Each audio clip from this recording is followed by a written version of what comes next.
Well, thank you so much, Joanna. It's such a delight, as always, to be back with you. And I want to thank everyone for coming this evening.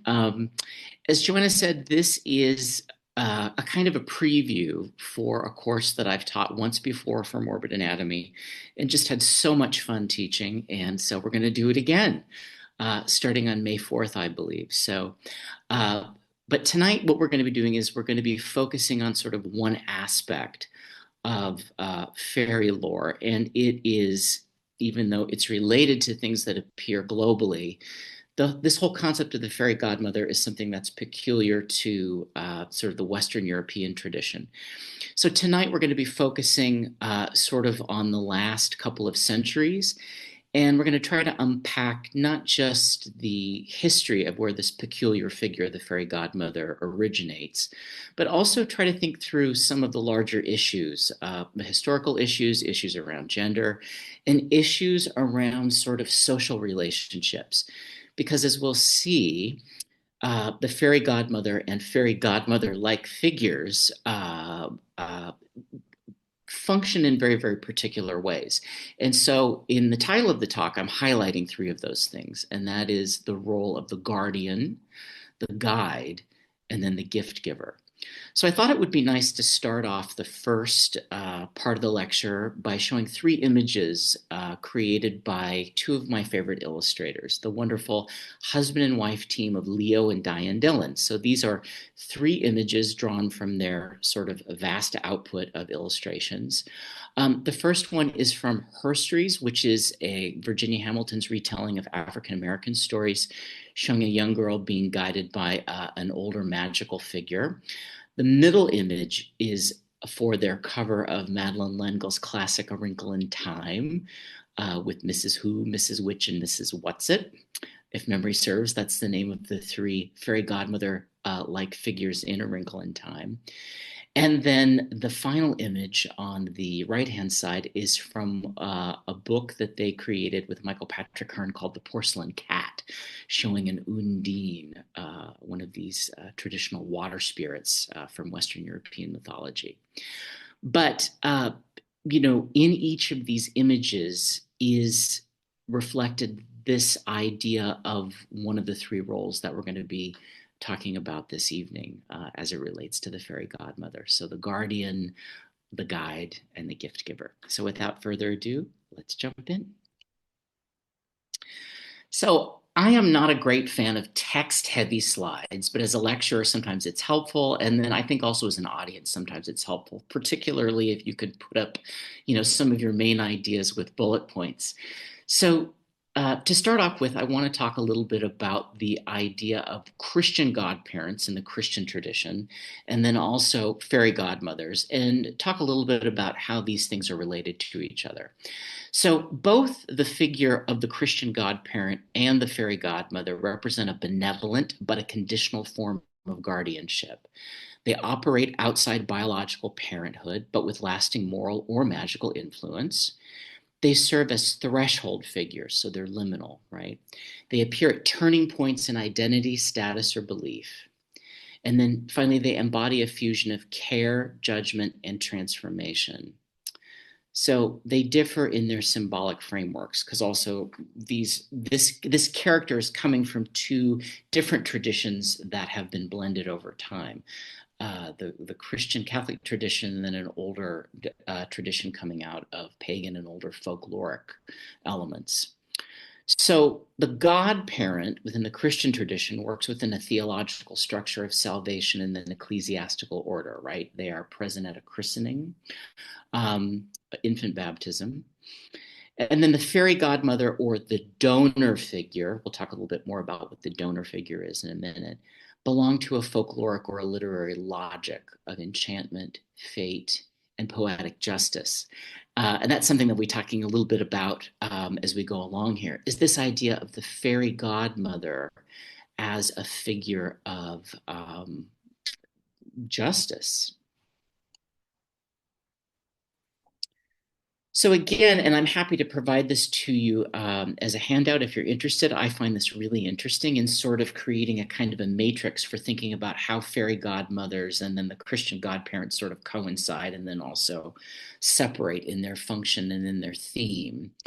So a Christian godparent and a fairy godmother are both a spiritual and a magical patron. So from the point of view of the Christian godparent, they guide the child in the Christian faith, and they also stand as a moral sponsor. Whereas the fairy godmother grants magical aid or wisdom and often helps to fulfill the character's destiny. But what they do share is this role as a foster parent or a guardian, right? And then also as a mentor. They're both involved in an initiation role. So godparent is present at a baptism. The fairy godmother will appear at a moment of transformation, right? Helping Cinderella get to the ball. And so they oversee a form of initiation or a rite of passage. The symbolic gift of faith, moral instruction, or some kind of a religious item is a part of the godparent. And then in the case of the fairy godparent or fairy godmother, there are magical gifts, enchanted objects, and then also very often transformations, right? And then, so the dimension that they're sharing is the bestowing of power or tools for survival, success, or grace. They both function as a kind of a moral or an ethical influence. So in the case of the godparent, they are expected to model Christian virtue and to guide the conscience of the child. And then they can also be testers of character. In the fairy class, I'm going to be going in depth into, particularly when we're looking at the medieval literature of fairies and knights, thinking about fairy figures as testers of young men and young women. And that's certainly part of sometimes what the fairy godmother does in fairy tales. So this is a part of the judging or the cultivating of the moral development of the main character, or of the person, you know, that a godparent is standing for.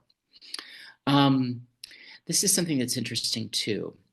If we're thinking about Christian godparents, sometimes they can be from a higher class. So they are providing social or economic support. And when we get to talking about fairy godmothers in the French tradition, we're going to be seeing how these figures represent powerful women at the French court who could guide young women as they, you know, wound their way through sometimes these very dangerous social situations. So in both of the cases, the godparent or the fairy godmother, they facilitate upward mobility or symbolic rebirth. There are others, but for the sake of brevity tonight, as I said, I can provide this as a handout for you if you're interested. So in thinking about sort of the tradition of the fairy godmother in stories that most of us know, I wanted to think about the Wizard of Oz, because whether you're thinking about L. Frank Baum's original book or whether you're thinking about the MGM film, the witch who appears at the beginning when Dorothy lands in Oz, she's simply called the Good Witch of the North in L. Frank Baum's original text. And then later, of course, Glinda, who's really also the Witch of the South in the book, becomes a composite figure in the movie. But for our purposes, again, if we're thinking about the fairy godmother as a guardian, as a guide, and as a gift giver, these three aspects are all part of the role of this character of the Witch of the North. So Dorothy lands in Oz. She's greeted by this peculiar little woman in white who has bells on her hat. And she's sort of filled in on the situation. But two other things that occur, I think, in the book, which are quite fascinating, are she has this magical slate, which she spins, and the slate has magical writing that appears on it. It's a kind of a divination device. And it says, let Dorothy go to the City of Emeralds, or to the Emerald City, right? So she's being told where to go. And then if you remember back in the original text, the Good Witch of the North kisses Dorothy on the forehead. She gives her a kind of a mark. And she says, no harm will befall you because you bear my kiss. So it's very interesting if you're thinking about this figure and her function. You can see this in this wonderful L. Frank Baum character. And likewise, you see it with Billy Burke's portrayal of Glinda in the film. She's guiding Dorothy. She shows up at various moments of the journey. In the film, as I recall, she causes snow to fall to kill the deadly poppies that the wicked witches sent. And then it is through her agency that these ruby slippers, silver in the book, ruby in the movie, appear on Dorothy's feet. So again, the fairy godmother is acting in all of these different ways as a helper, right, to move the protagonist through the narrative. We're going to be talking mostly about fairy godmothers, but there are certainly male versions of these things too. And Merlin in the King Arthur cycle is definitely what we would call a male fairy godfather, if we want to call him that. So a couple of images for you. One, Emil Johann Laufer's Merlin presenting the future King Arthur. From the 1870s. And then, of course, T.H. White's wonderful The Sword and the Stone does a deep dive into that special relationship between the older Merlin and the young King Arthur being made ready for kinghood. And Merlin is, the wise old man. In Jungian terms, he's the senex. A whole other archetype that we could explore at length, but certainly related to the concept of the fairy godmother if we're thinking about the function for the development and growth of a character. So let's talk about the relationship of fate to fairies, something that I find absolutely fascinating. It's contained not only in the folklore, but in the very origins of the word fairy itself. So on this slide, I've put up some images for you, the three classical fates in a Renaissance tapestry, Clotho, Lachesis, and Atropos are the Greek names for the three fates. And of course, the metaphors of the spinning of thread and the cutting of the thread are central to the images of the fates. And this is something that you find over and over again in all of the different variations of the fates in the Indo-European tradition. Another image for you, a late 19th, early 20th century image of a fairy queen, possibly making reference to Titania. We'll go into great depth in the fairy class talking about Shakespeare's fairy mythology and where all of that comes from. But again, for our purposes, thinking about what is the relationship of fate to fairy? Well, it's linguistic. If we go back to the Latin fatum, that which is spoken, and then also thinking about how fate is personified in these goddesses, that begins to pass down through the Latin languages in other ways. So by the time we get to Vulgar Latin fati, we're already getting into this idea of the mysticism around women figures attached to fate, because of course the fates are goddesses. And then as the Romance languages are developing, by the time we get to the Old French, fée is coming to mean this idea of a woman or some kind of a female entity connected to things that are associated with fates or fating.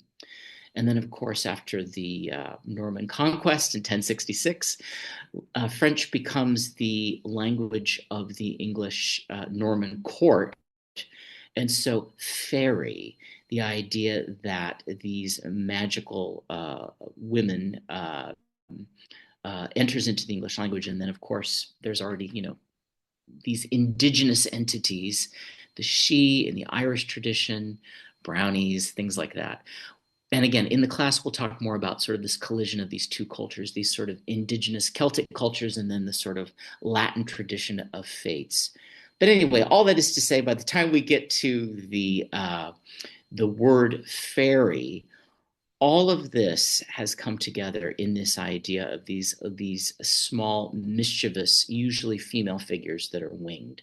And wings start to appear on fairies in the 18th century. But really, the image of the fairy as we know her, as the fairy godmother or the fairy who appears at the cradle, very often of a princess, that's really solidified in the 19th century.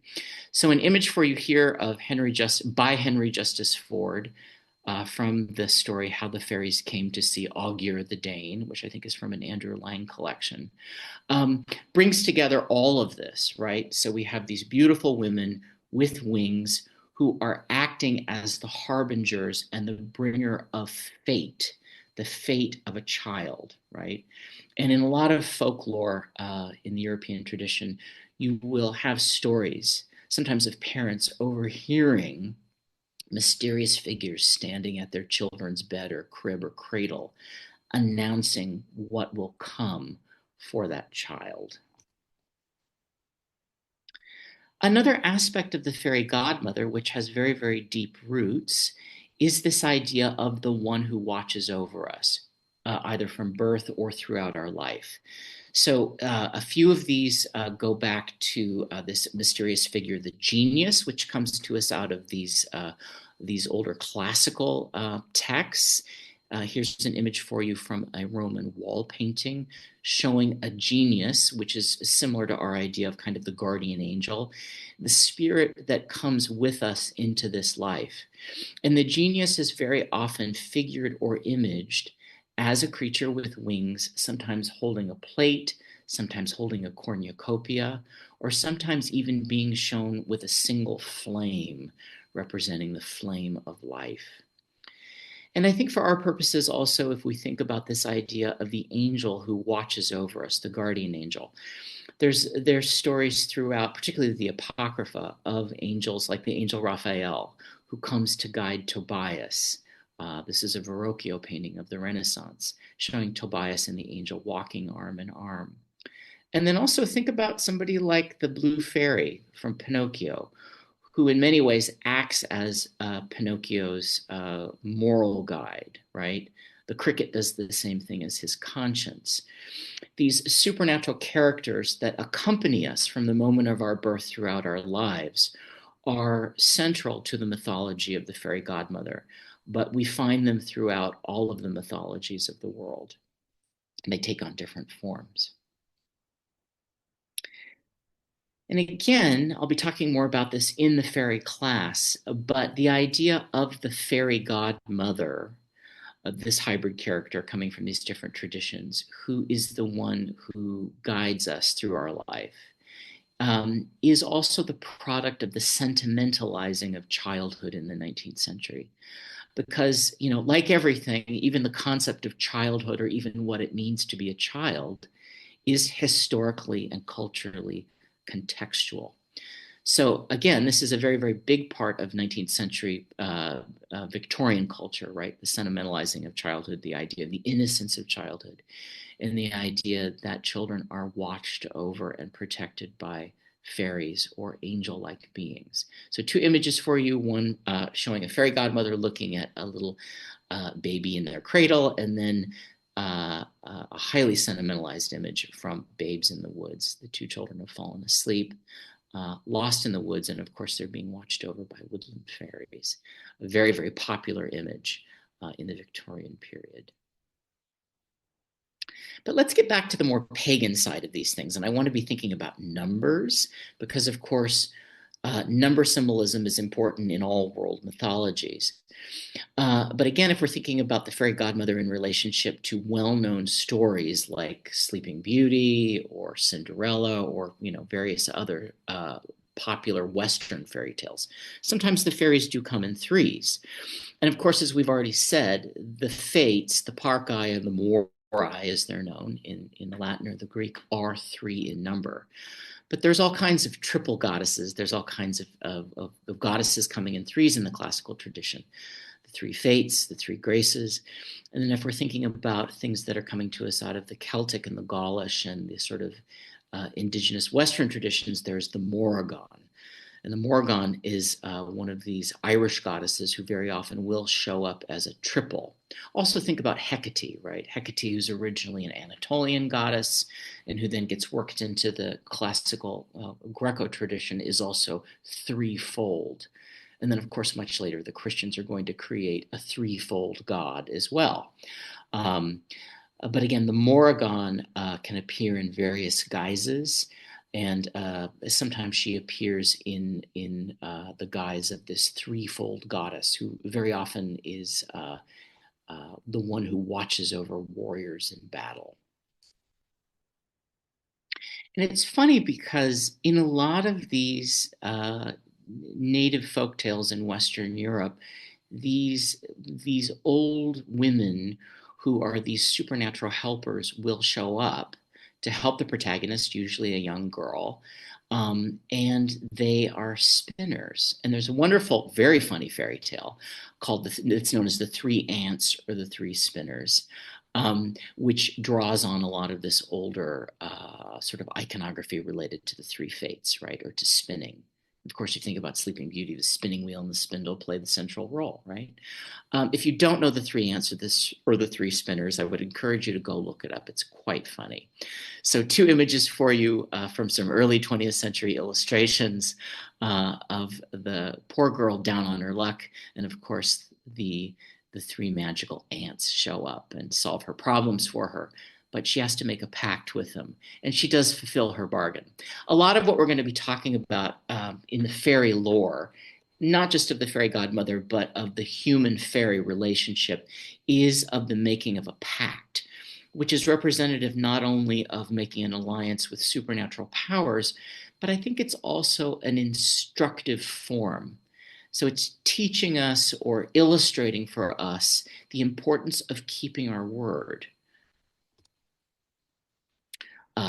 When the Disney franchise, of course, takes up Sleeping Beauty, they number the fairy godmothers as 3, Flora, Fauna, and Merryweather. So a couple of images from some of the early sort of inspirational art, right? Because, of course, Disney employed all kinds of wonderful artists, and they still do whenever they're coming up with character development. And then, of course, from Maleficent, the reinterpretation of Flora, Fauna, and Merryweather. And also they provide a lot of comic relief, sort of the comical side, right, of the fairies.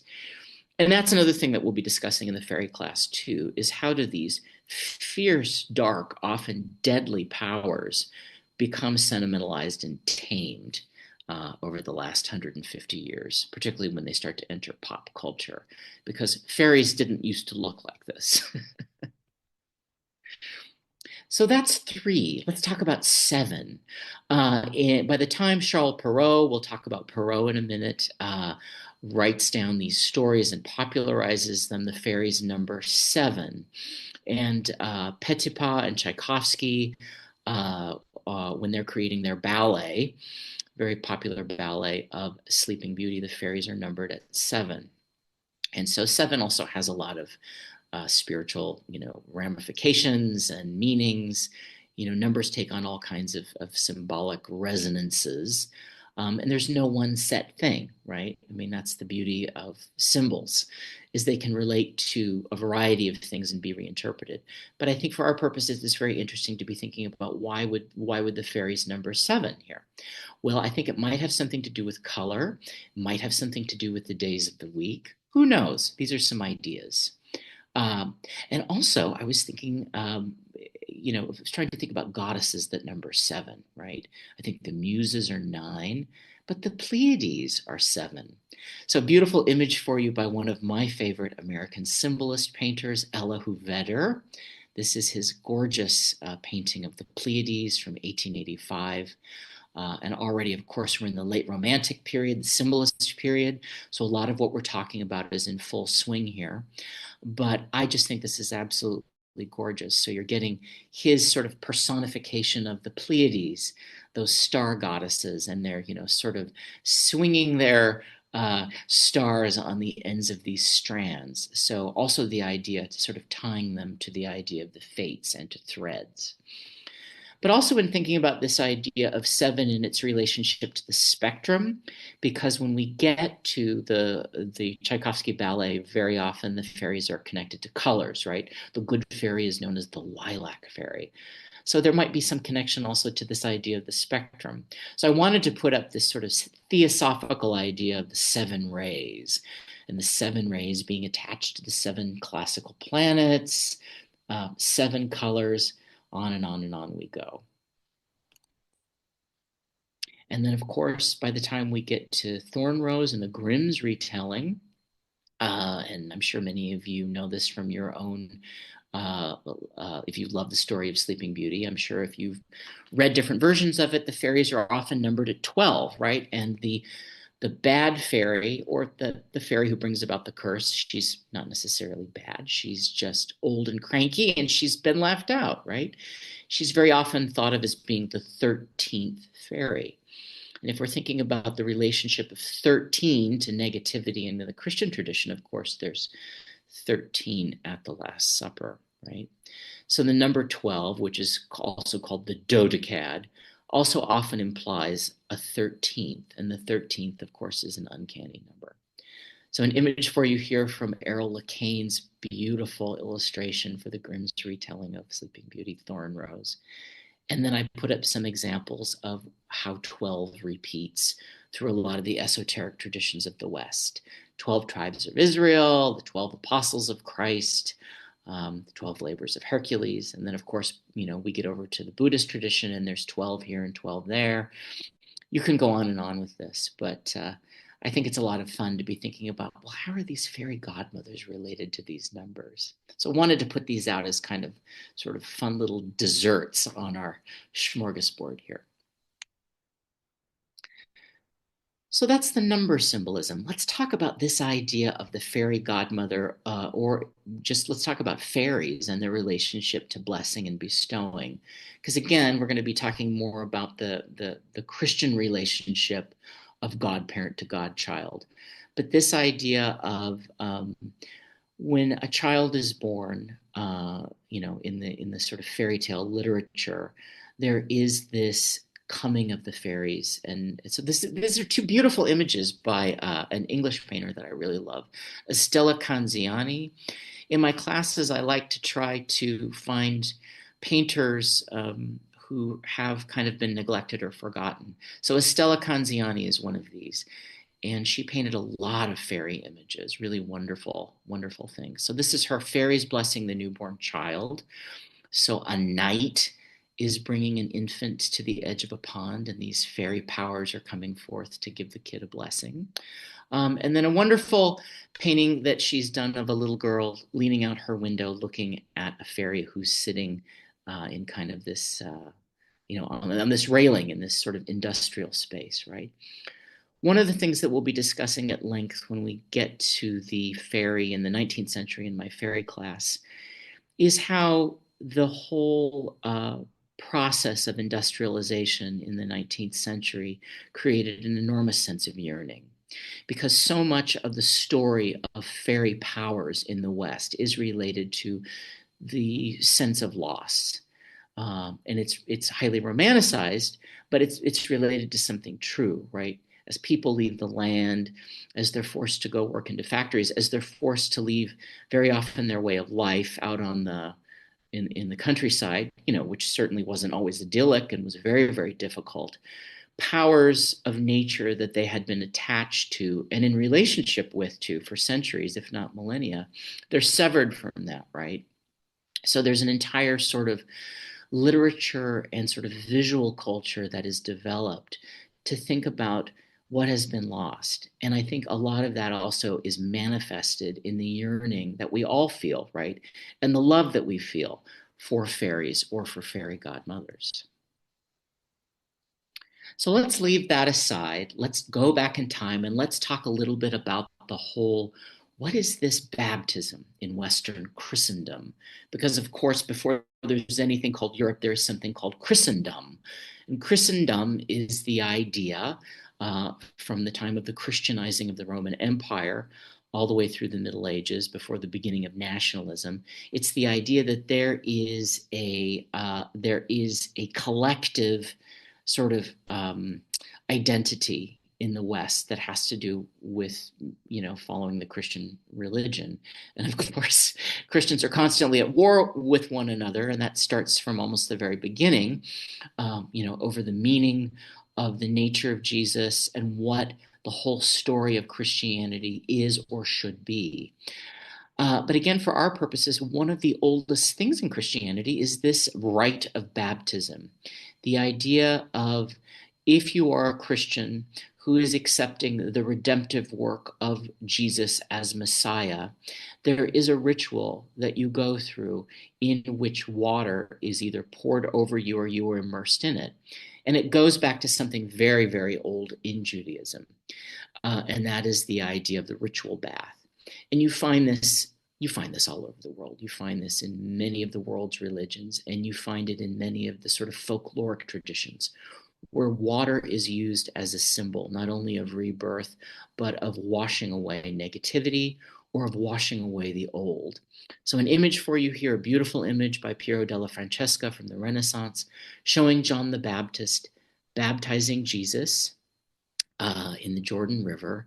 And according to the New Testament scriptures, the Holy Spirit, the Spirit of God, descends in the form of a dove over Jesus as John performs the rite. So the ritual of baptism is really, really important throughout the whole history of Christianity, the meaning of it, and who is baptized and when they are baptized is a great bone of contention down through the centuries. And as you know, depending on the tradition, if you are a Christian, the tradition you're raised in, it varies. It varies in many different ways. I come from an evangelical Christian background in the United States, and so my people did not believe in infant baptism. They, in many ways, that grew out of a long history of sort of anti-Catholicism. But again, for our purposes, I want to tie this into this idea of the fairy godmother, so bear with me. Another image for you here, an early medieval mosaic showing Constantine, the first Christian emperor of the Roman Empire, being baptized. He's baptized at the end of his life. And the baptism of Constantine is highly controversial because the man, and I can't remember if he's a bishop, I think he is, who baptizes Constantine is an Arian Christian. And there's already a lot of conflict in the church around all of these different sects. They're already at war with one another, right? So from the very beginning of Christianity's sort of political ascendancy, there's controversy about the rite of baptism. We don't have time to go into great depth to that tonight. We'll talk a little bit more about it in the class. Fascinating stuff. Okay, so again, for our purposes, how does this relate to fairy godmothers? Well, within Christian Europe, a godparent is the person who stands by during the rite of infant baptism. And the godparent is making a pact. They're making a pact with the child. They're making a pact with the family. They're making a pact with the social order. What they're essentially saying is, I am not the biological parents of this child, but what I will do is I will guide this child and I will make sure that as they grow, they toe the mark. And it's important because there's also this idea that develops, if we're thinking about the doctrine of original sin, that the rite of baptism actually can save a child's soul, right?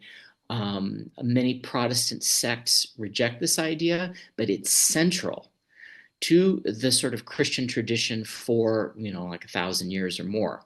So an image for you from the late medieval, early Renaissance period of this baby getting water poured over it as people watch. And then another image for you, this is one of Queen Victoria's children being baptized. Also very important as a ritual within hierarchy, right?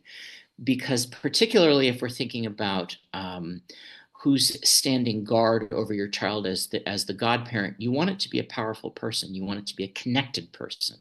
So in the case of royal families or noble families or high bourgeois families, families that have a stake in who this child grows up to be, the godparent has to be powerful in some way, right? So the ritual act itself is important for theological reasons, got to save that baby's soul. It's also socially important because also the act itself is the binding of the child within a kind of a social matrix of power, right? Power is very important here. So we're going to talk about the French court in a minute and the rise of the fairy godmother within literature, like where she actually comes from. But again, I want us to be kind of thinking about this idea of the guide and the guardian in the social milieu. The person who guides you through a lot of these royal and noble circles, we're going to talk about Madame d'Aulnoy in a minute, is the person who can show you how not to make a social faux pas. So there's this whole history of the fairy godmother as the one who is guiding usually the young woman through the intricacies of the court. That's related to a very real social phenomenon in the 17th and the 18th century at Versailles. We'll talk a little bit more about that in the class, and a little bit more about that as the lecture goes on here. So 2 images for you here of young women at the court of Louis XIV, and then of course later Louis XV and Louis XVI. Very, very dangerous place for all of these highborn people, because the court at Versailles is an absolutist court. The king has total control. And if you want to achieve power, you have to know how to dress, you have to know who's in charge, you have to know what to say, you have to know how to act. And so, as we'll see, the fairy godmother in the French literature is the one who guides you through this labyrinth of social power. But again, going back to what I just said about Christian baptism and the Christian godparent, right? This donor figure, this important figure, this guide is also someone who's guiding you through the perils of social power. Okay, what's the donor figure? The donor figure is simply the name that folklorists have given to this type of character in folk tales and in folk literature. And the fairy godmother, or the wise old woman, or the wise old man, Merlin, they're all what are called donor figures. So here's 2 examples for you of donor figures who are not fairies. One is these can be dead people, these can be ancestors, these can be animals. Ashputtel, which is one of the older German versions of Cinderella, the donor figure is a magic tree that grows at the grave of Cinderella's or Ashputtel's mother, right? She goes to pray at the grave of her mother. And this magic tree, thinking about Stephen Sondheim's Into the Woods, shiver and quiver, little tree, silver and gold throw down on me, right? So there are stories where the donor figure is a plant, right? But it's also related to the dead. Big part of the fairy class is talking about the long relationship of fairies and fairy spirits to the ancestors, because they are one in many ways if we go back to more ancient traditions. But the Ashputtel story is a remnant of that, where the fairy godmother is actually the ghost of someone's dead parent. We are focusing just on Western Europe tonight, but in the fairy class, we're going to do a whole week on non-Western fairy spirits. And so, of course, in China, they have one of the oldest Cinderella stories. Ye Shen and the Magic Fish is one version. So Kit Brooks' lovely illustration of the Cinderella figure in that story being helped by the enchanted fish. So again, the donor figure, the fairy godmother figure can be an animal, and many times is in these other traditions. We're bouncing around a lot here tonight, but thanks for bearing with me. It's a lot to weave together. So let's get to it. Where does the fairy godmother, as we know her, literally make landfall in time and place? Well, friends, it all begins in 17th and 18th century France. And it starts with a group of fascinating women who are known as the precious ladies, or the précieuses. So in the 17th century, the French court is kind of a mess. Louis XIV has come to the throne as a small child. His mother, Anne of Austria, is ruling as regent, and there's a lot of political turmoil. The nobles are rebelling, and it's not really a safe place for there's civil wars. There's something called the Frondes happening. So this woman named Catherine de Vivonne, there are others, there's Madame de Scudéry. These are highly literate, aristocratic women who start to put together these groups of other aristocratic women who are kind of freaked out by what's happening politically. And they're not only sort of protecting each other, but they also want to create an all-female milieu where they can sort of be free of all this court intrigue and all this instability. We'll talk more about this in depth in the class. So this is the first generation of these literary French court women, right? So Catherine de Vivonne is one of these first Préceuses. So in the next generation, the court is stabilized because Louis XIV has taken total control. He's, put his mother in her place. The regency is over with, and he is starting to create the court at Versailles, which is centralized. Because before this time, the nobles of France are constantly rebelling. The King of France actually didn't have that much power, right? So the court, which will last all the way up until the French Revolution as this incredible absolutist machine, is a place that, again, as I've said, becomes very perilous. So into this comes a woman named Marie Catherine Madame d'Aulnoy, and her story is fascinating. But for our purposes, she is sort of ground zero for the fairy godmother as a literary figure in the popular imagination, right? So she starts to write these very long fairy tales, and she literally is calling them fairy tales, contes de fées. So here's a few quotes from historians who have written about Madame d'Aulnoy. While she has now been forgotten by the general public, Madame d'Aulnoy was praised in her time for her stories, mixing pseudo-history, autobiography, and adventure. These are very long. This led her to her nickname of Clio, the Greek muse of history. However, contrary to today, those tales were mainly geared towards a completely different audience. Educated adults, right? She's writing for these women of the court. Indeed, tales and fairy tales often involved a subversive tone and many elements of satire. As a matter of fact, the stories were often written as critiques of society, its institutions, and even morals. There's a marvelous French film called Le Ridicule, which really gets into the sort of literary word games and the cattiness and the backbitingness and the sort of culture that develops at Versailles, which I would encourage you to see, because what Madame d'Aulnoy and a lot of these other women, and sometimes men too, but the women who are inventing the literary fairy tale are doing is they're poking fun at this weird culture of manners, right? Because everybody's trying to get to the king. Everybody is trying to, protect their own little piece of power. And there's a whole sort of way that gets done through the playing of games, through showing off how literate and educated you are, and by the way that you are acting. So these very elaborate stories are very often sort of thinly veiled critiques of this whole strange world of Versailles. And they are incredibly Baroque, right? Because we're in the Baroque period. They're incredibly ornamental. There's a lot of exoticism and Orientalism. That's a big part of the sort of scholarly work that I do, right? Is looking at how are images of non-Western cultures being pulled into the sort of phantasmagoric realm that people like Madame d'Aulnoy are creating. And it's also happening, of course, in the visual arts as well. I'm also teaching a class on the history of witchcraft later in the year.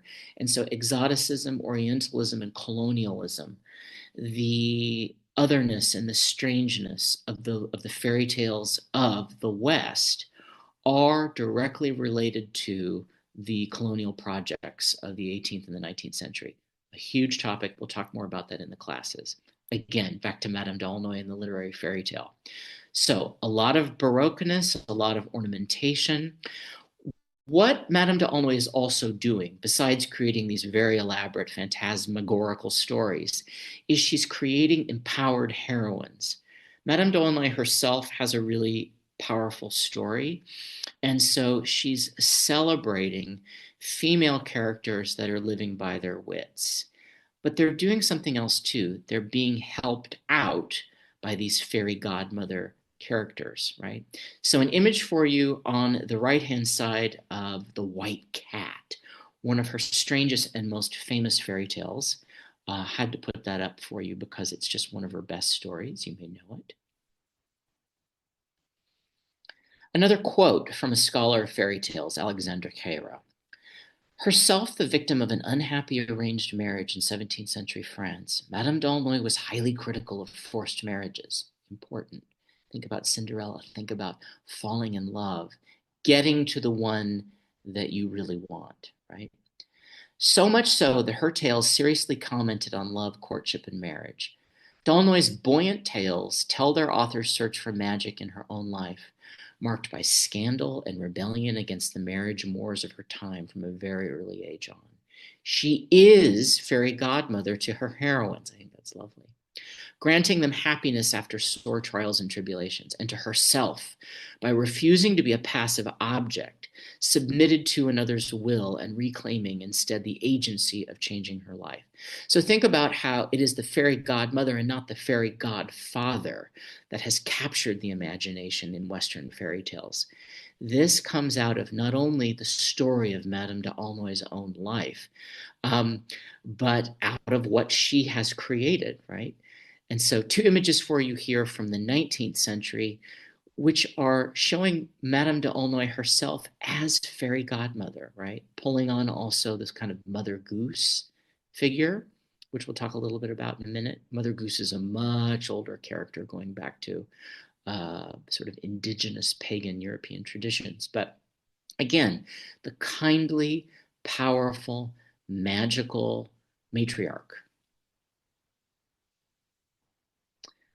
So I want to point out some of the specific literary fairy tales of Madame d'Aulnoy.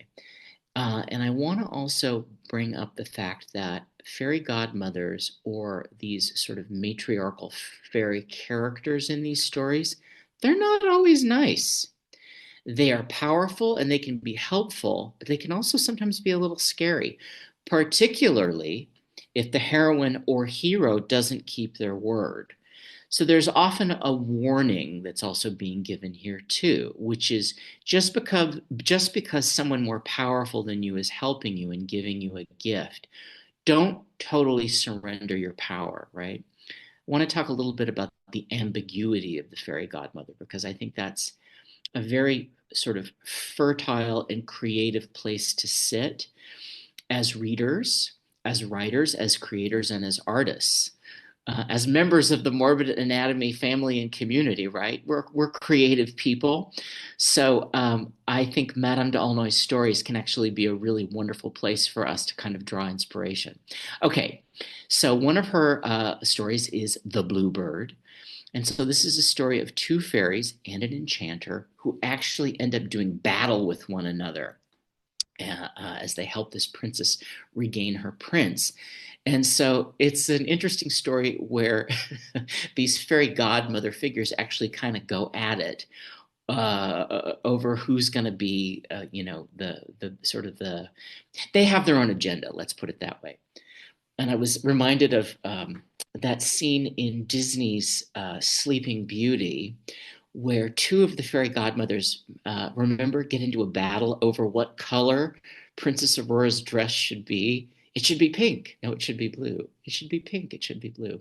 So this sort of back and forth and this little tug of war is something that's going on here in the story. The white doe, also known as the hind in the woods, when it is collected by Andrew Lang and his wife. We're going to talk about the Langs in the class. They're a really, really important part of the story of how fairies get into sort of modern Western consciousness. The white doe is very, very magical and very strange because you also get fairies that are related to other forms of life. So there's a crab fairy and there's a tulip fairy, right?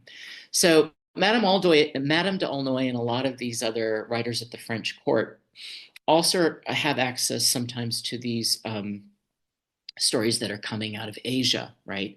Because remember, there's a lot of exploration, a lot of colonialism, and a lot of trade, right, that's occurring back and forth between Europe and various parts of Asia. And so objects, silks, furniture, all these things that are coming from these other places are finding their ways into royal households and to noble households, right? So the literary fairy tales very often are also taking on these really just interesting sort of forms. And so the exoticism of Madame d'Aulnoy is something that later Victorian writers are going to really enjoy and utilize in their own retellings, their visual retellings. So this is Walter Crane, who does an incredible I think it's actually published as a full book. His illustrations for the White Doe, so you can see the crab fairy there, and then Warwick Goebel showing the tulip fairy holding the White Doe, who is, I believe, the enchanted princess herself. Finette Cendron, or Cunning Cinders, is another story coming to us from Madame d'Aulnoy, where there is a princess who is displaced. So again, this idea of reversals, this idea of falling on hard times and you need to get back to who you really are. Well, your fairy godmother can help you do that. But don't give up on your own wits. You have to keep your wits about you, right? So again, this idea of the fairy who is the helper and the guide for the protagonist so that they can find their own powers is something in her stories. And it's something in The Wizard of Oz too, right? What have you learned, Dorothy? Says Glinda at the end of the movie. So the fairy godmother is also that helpful power who is helping us as the reader, and as those who are identifying with the protagonist, to see where we ourselves are powerful. It comes from Madame d'Aulnoy originally. The following generation, Madame d'Aulnoy and these other literary fairy tales are really being filtered down, right? So we're moving away from the sort of aristocratic circles of the French court. We're in the 18th century now, and people like Charles Perrault, he's also 17th century, but Perrault's fairy tales are being popularized, they're being translated into English. And so it's in the 18th century that these French literary fairy tales are filtering into the rest of Europe. They are being read by a middle class audience, and they are starting to be read to children. So the 19th century is really going to be the great era of the literary fairy tale for children. Think about Hans Christian Andersen, think about later Oscar Wilde, right? The literary fairy tale written specifically for children.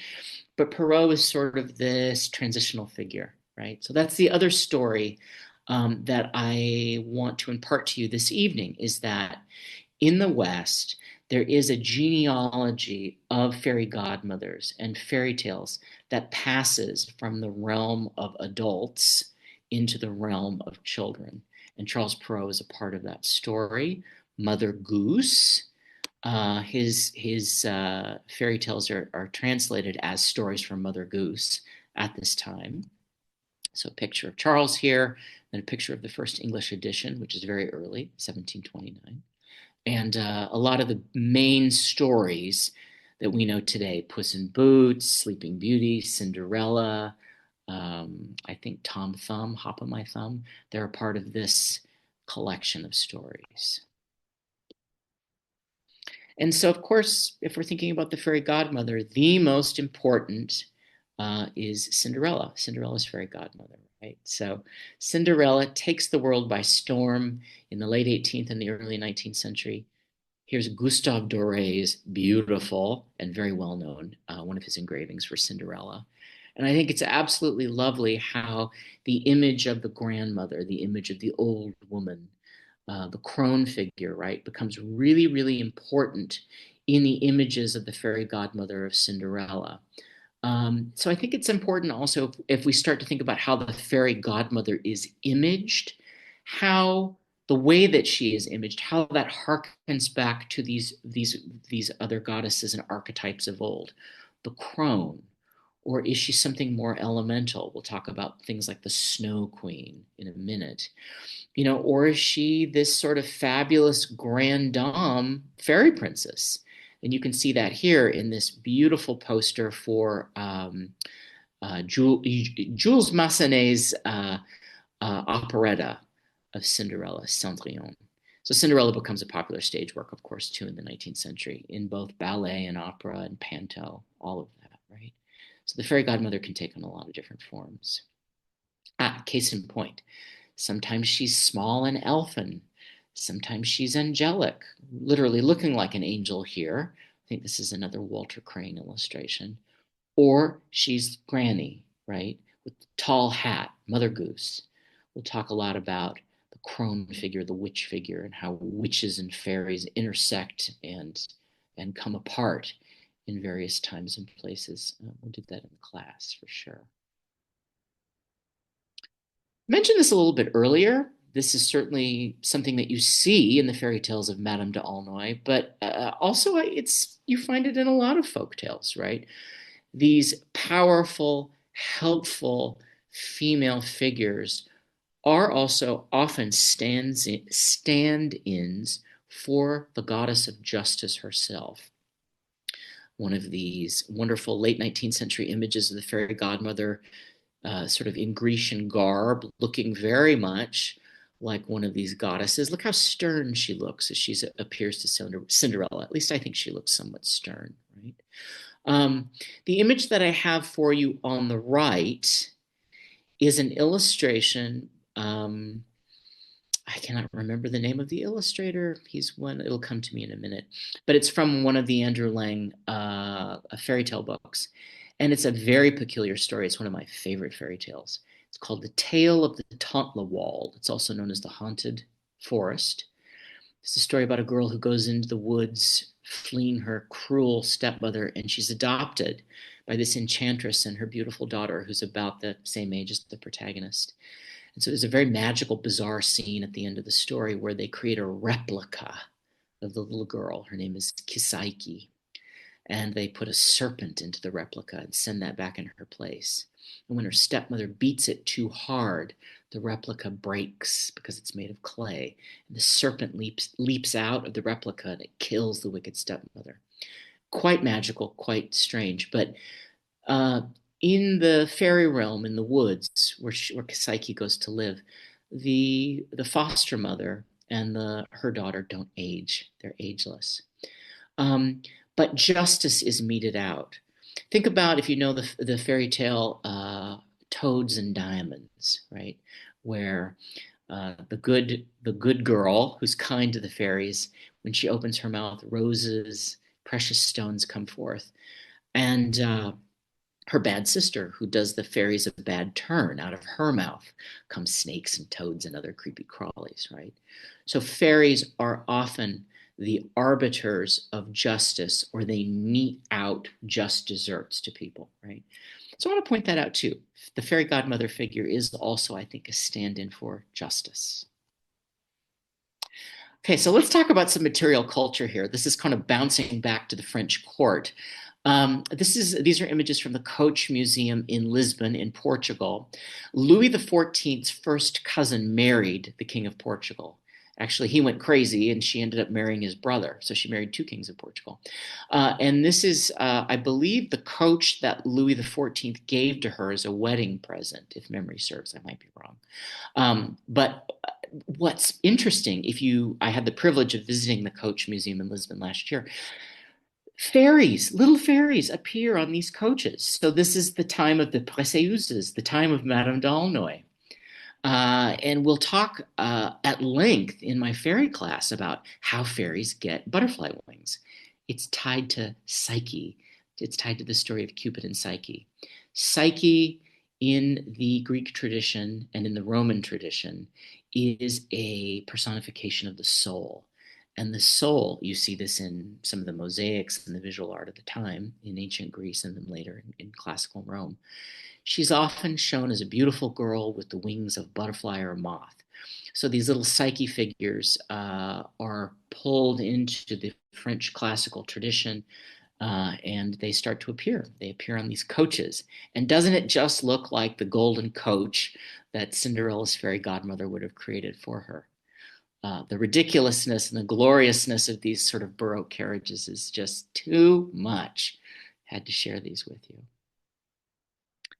Let's talk about the appearance of fairies as we know them in the Western fairy tale tradition. I'm going to give you a little bit of a taste of what's coming up in the class. That comes to us from the Romantic tradition. We're getting it from the French classical tradition and the Psyche figure. People like William Blake are inventing it. And they're inventing it because they all love Shakespeare and they're illustrating Shakespeare. William Blake's one of the first artists to do this.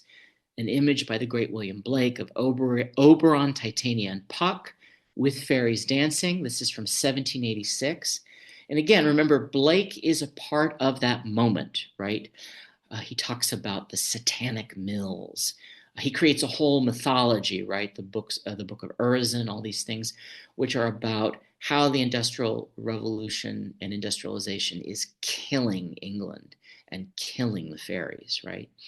And he's also passionate about Shakespeare. The revival of Shakespeare, the pushback against industrialization, and the creation of the image of the fairy for the fairy tale, particularly in the Anglosphere, is coming to us in the late 18th and the early 19th century, particularly in the images of William Blake.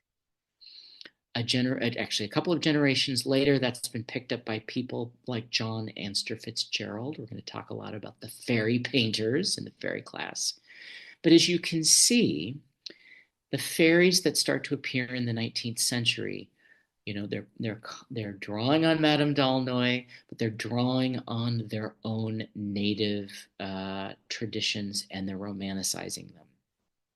Something else that's also happening, and we'll talk about this in the class too, is the invention of things like the popularization of natural history, the microscope, the collecting of butterflies and of moths. The image of the fairy, and then, you know, that's transferred, of course, to the fairy godmother, is very much related to the material cultures of collecting. So we'll do real deep dives into this into the fairy class. The fairy godmother's exoticism, sometimes her orientalizing, and her insecticizing, if you will, all have to do with industrial, material, pop culture processes. All of it. That's how this figure is coming to be. I find that really exciting because what people are looking at in all of their sort of spheres of life is being congealed in the popular image of the fairy in the 19th century. One of my favorite children's book illustrators of all time, the late great Trina Shart-Hyman, did a beautiful version of Sleeping Beauty. Someone has scanned it somewhere online, and you can find it if you don't have a copy. But I want to talk about this idea of the fairy godmother and the social contract, particularly the social contract of courtesy. So I've talked a little bit about how the fairy godmother as a figure at represents sort of the French court, right? We talked about that, how that happens in the 17th century and in the 18th century. But I also think throughout all of the lore of the fairy beings and their relationship to people, and in the story, like the story of Sleeping Beauty, there's a lesson here about the social contract, right? And this idea of courtesy. Courtoisie is this idea that comes to us out of this sort of French tradition, right? Of when you go to the court. Remember, fairies have courts too, right? They exist, the seelie and the unseelie courts. We're going to talk about that. There's a way that you behave. And this is sort of anthropology 101. When you approach a chief, when you approach a king, you bring a gift. When you come to meet with someone who you've been at war with, or who you want to marry your daughter to, or you just want to impress or be at peace with, you bring a gift. You invite them to the feast. And when you don't invite somebody, when you give the wrong gift, when you make the false move, well, thereby can hang the whole structure of a life.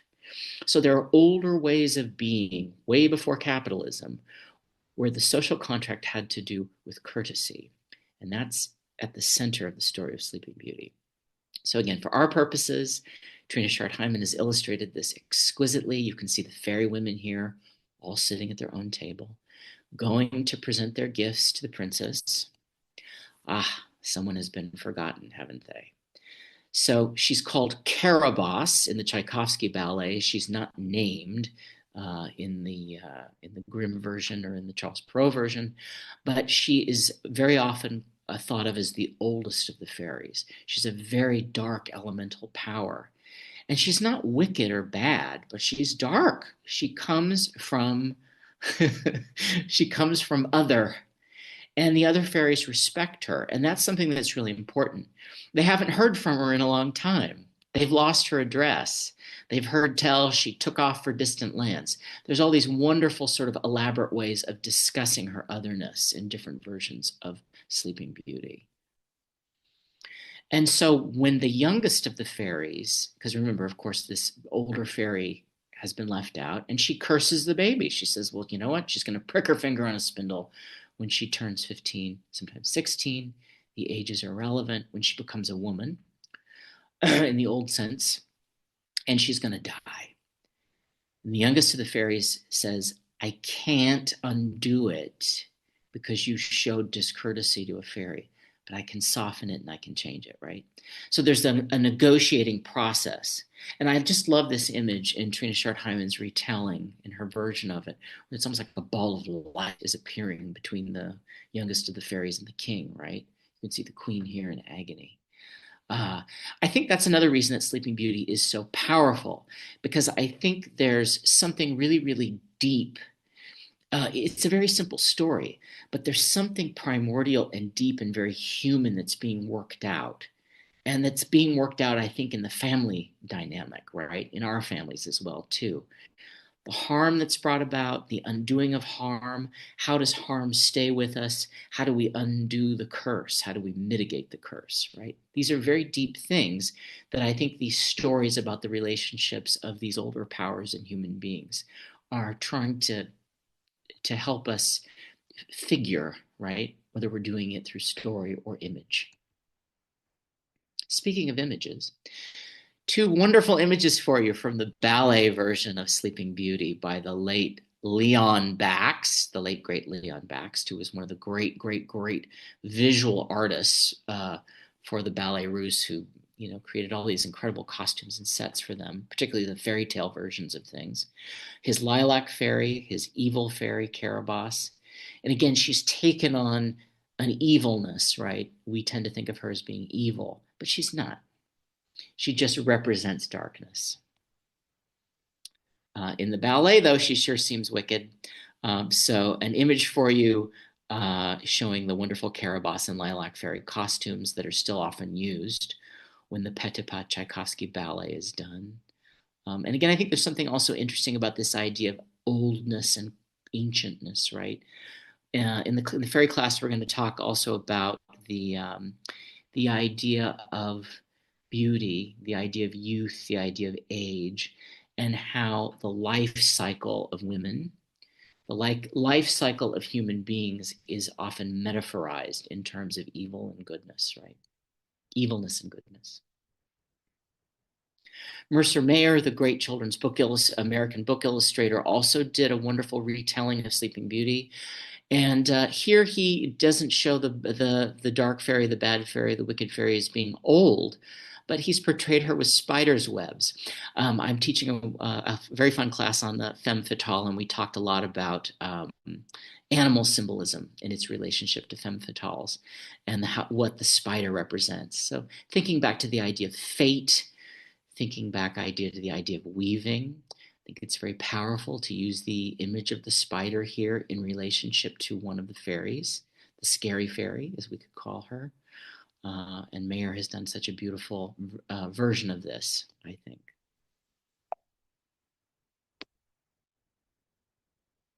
Another beautiful image from another beautiful recent retelling by Kinuko Y. Craft, one of the great illustrators of the last half of the 20th century, showing the dark fairy literally coming in as a personification of darkness. And these wonderful, thinking back to the Morgon, these wonderful swallows or crows within the sort of cloak of darkness, approaching the king and the queen, while the rest of the fairy court sort of stand behind with their own lights.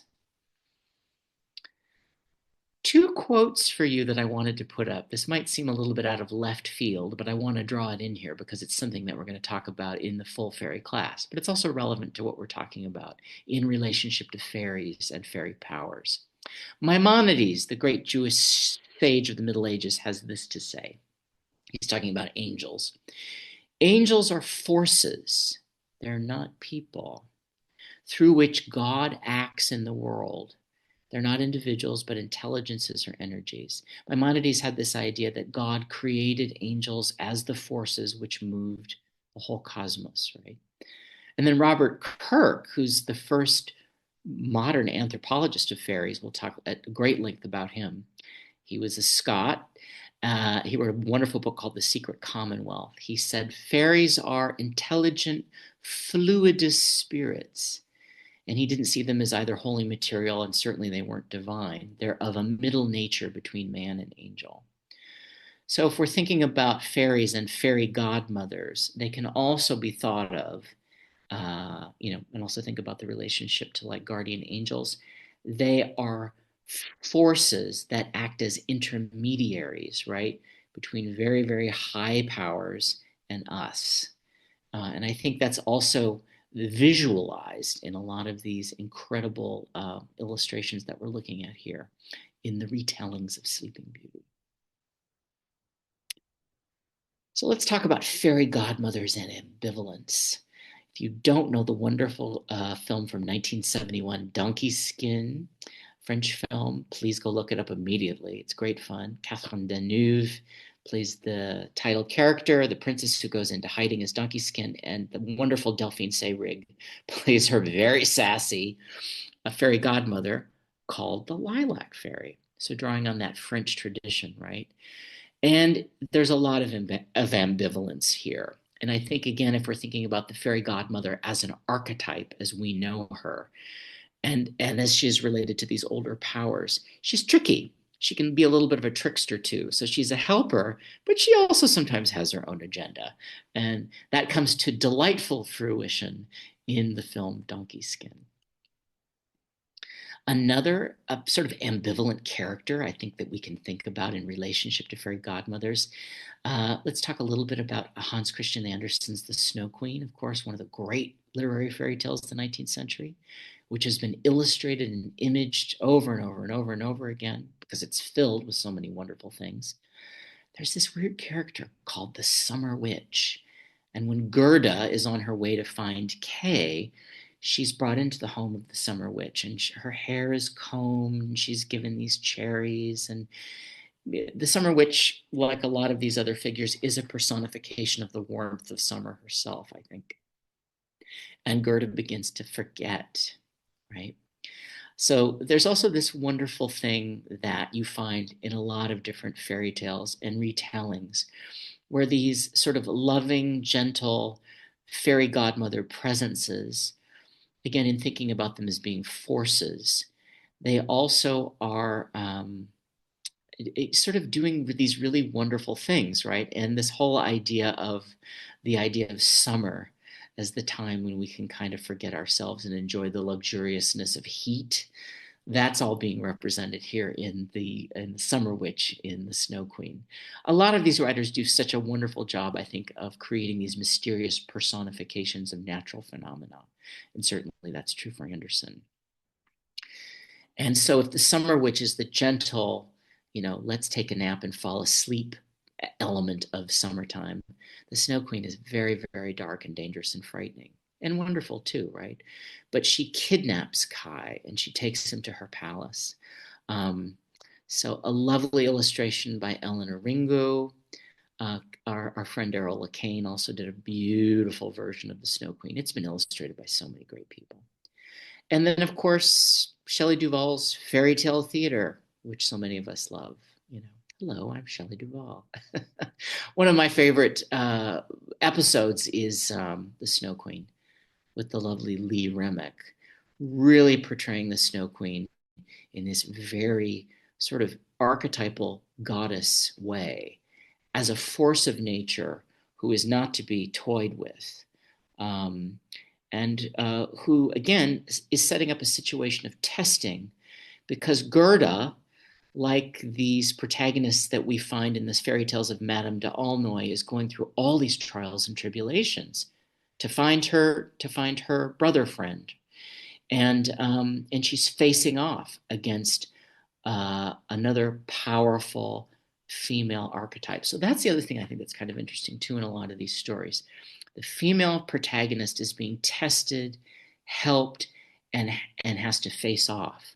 with a woman, a femme power, who in a sense is also mirroring her own growth. I think that's something also I'd like to put out there for us to think about. I loved the 2014 film of Maleficent. I thought it was an absolutely fantastic reworking of fairy godmother mythology in so many ways, right? Not only giving agency to the dark fairy archetype, but also thinking about how the fairy godmother is not just guide, but also tester and also a mirror for the female protagonist. Really, really beautifully done, in my opinion. I'm going to end with a couple of things that are historical, that are somewhat related to the fairy godmother, but also that are kind of going to give you a little bit of a preview of what we're going to be up to in the fairy class. And then we'll open this up for questions. So just bear with me for a few more minutes. In the 19th century, when we're talking about the sort of rise of fairies and fairy godmothers as we now know them, something else is also happening in Europe. It's happening in other places too.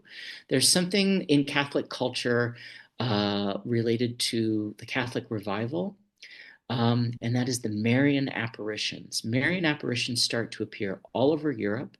Of course, they're also, happening in Mexico and other Catholic countries. Young children are encountering the Virgin Mary or other female saints in caves, by wells, in forests. And this is a phenomenon that goes way back. There's traditions of it all over the world where they're fairy encounters, right? But at this moment in time, they are being experienced as apparitions of the Virgin Mary. So we're going to talk at length about sociologically and psychologically why that is, possibly, and also how the Virgin Mary as an archetypal, as the main goddess figure. We don't have goddesses in the Christian West, or do we? So a couple of images for you here. This is from a Norse fairy tale. This is, I think, an illustration by Kai Nielsen, The Lassie and Her Godmother, an image of a Marian apparition from the 19th century by an unknown artist. This might even be Bernadette. But this also coincides with the rise of the cult of Joan of Arc in the 19th century. Joan of Arc is finally canonized in 1920. The story of Joan of Arc has a long and very twisted relationship to three things. Sainthood is the last of them, but to her fairy connection, right? And also to her witch connection. And also we're going to be talking about her transness too, which is something that's really, really important in the story of Joan of Arc. So come take the fairy class. We're going to talk a lot about how all of this relates to the story of Joan of Arc and also the sentimentalizing of fairy imagery in the 19th century. Another image for you. Joan of Arc just creates this, her story, her cult. It explodes in the 19th century and then in the early 20th century. And artists of all stripes are creating these incredible images of the saints and angels appearing to Joan. But remember, the tree where Joan first has her visions is a fairy tree. We're going to be talking about Mother Goose in the class, how Mother Goose is a fairy godmother, how she's related to older pagan goddesses like Perchta or Bertha, and then also how she becomes sentimentalized and popularized as a kind of a crone figure. We'll talk at great length about Grimm's fairy tales, and we'll talk about the different types of fairies that appear in Grimm's fairy tales. And just in the fairy class, we're going to be talking about all kinds of fairy powers, not just the fairy godmother. And the last image I want to put up for you, and then we'll open this up, is we talked a lot about Madame d'Aulnoy tonight, but the story of women writers, women storytellers, and women who transmit folklore and fairy tales in the last 200 years is really important, and it's something that's also been forgotten and covered up. The stories have often been co-opted. We give credit to the Brothers Grimm, and credit is certainly due to them. But we'll be talking at length about two of the sources of the tales for Grimm's fairy tales, who were women descended from literate French Huguenot families. And there's a connection to Madame d'Aulnoy to the Presseuses, and to the French literary female tradition that ties in directly to the stories of the Brothers Grimm and where they got their stories. So we'll talk more about that in the class. That story is told at great length and very succinctly in Clever Maids, a book I would highly recommend. We'll talk more about that in the class. So let's open it up for questions, comments, feedback, whatever you like. Thank you so much. All right. Thank you, Jason. Amazing. So many amazing images and ideas. Thank you so much. I've just put another link, the link to Jason's class if people are interested in going even deeper, which is hard to imagine, but even deeper into a much wider array of fairy tale aspects. I hope you'll join the class. Does anyone have any questions or comments? If so, if you go put them in the chat or in the Q&A, Jason will be happy to answer them. And Joanna, Yes. I'm having a little trouble pulling the chat up. Would you Yes, of mind? course. It'd be my pleasure. And here, Thank I you so think much. if I stop your sharing, it might help, but I'm happy to. Oh, perfect. Yes. Perfect. Thank you. Yeah. Anyone? Thoughts, comments, questions?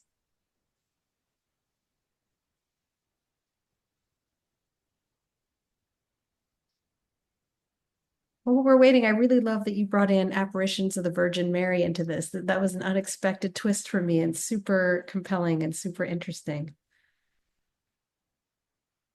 Yeah, it's not directly related to the fairy godmother, and yet it really is. So when we talk about Joan of Arc, I'll talk about her in the fairy class and also in the witches class. It's so the whole thing of witches and fairies and the Holy Mother is all deeply, deeply intertwined. Okay, we have a question from Cora. Cora says, do you have any sense of Coptic or Orthodox Christian influence over this figure? I know the Copts have a strong sense of the guardian angel. Not on the fairy godmother, and my knowledge of the Coptic is pretty. I know about it's sort of Coptic Christians some in some of the relationship to the early church, but not when it comes to angels. I'm sorry. And somebody also just got very excited when you mentioned your witch class. So I'm going to Yes, please come put take my witch a link class. in the chat. So there's actually, it's a two-part It's class. 2 parts. It's a big one. It's 14 weeks. And I'll get that second one. We have a few more questions. Allison says, will the class discuss any of the, I think now discredited, theories about fairy belief being based on the now gone people such as the Picts? Oh, yes. Yeah, absolutely. Fairy anthropology and the evolution of the idea of who fairies are and what they are, deeply, deeply covered in the class, right? All right, Allison Yes. looks excited. Eleanor Crook says, an amazing array of research. Do you feel you personally have a fairy godmother slash guardian slash guide? Or is this more theoretical? Is this more than theoretical and cultural? No, Eleanor, I have been protected my whole life by fairies, male and female. But as I told Joanna, I come from a very, well, in many ways, I come from a very patriarchal family, but a lot of the power in my family is vested in older women. My grandmother, I knew my great grandmother, all my great aunts, powerful, fabulous ladies. So, yeah, they've been with me my whole life. Chris Monroe says, not a question, but the term fairy anthropology makes me more happy than I can say. Oh, I'm so glad. A lot of it. Okay, anyone else? Comments, questions, thoughts?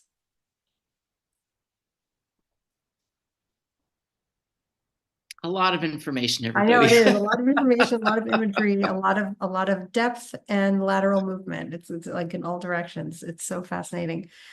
Cora says, such an incredible talk. Definitely blew my mind tonight. Haha. Really appreciate that.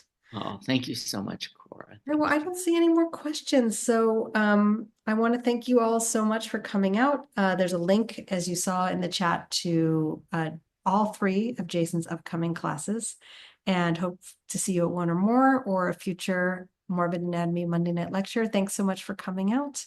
Jason, thank you for another brilliant and mind-blowing talk, and hope to see you all again soon. Thanks so much. Have a good Bye, evening. everybody.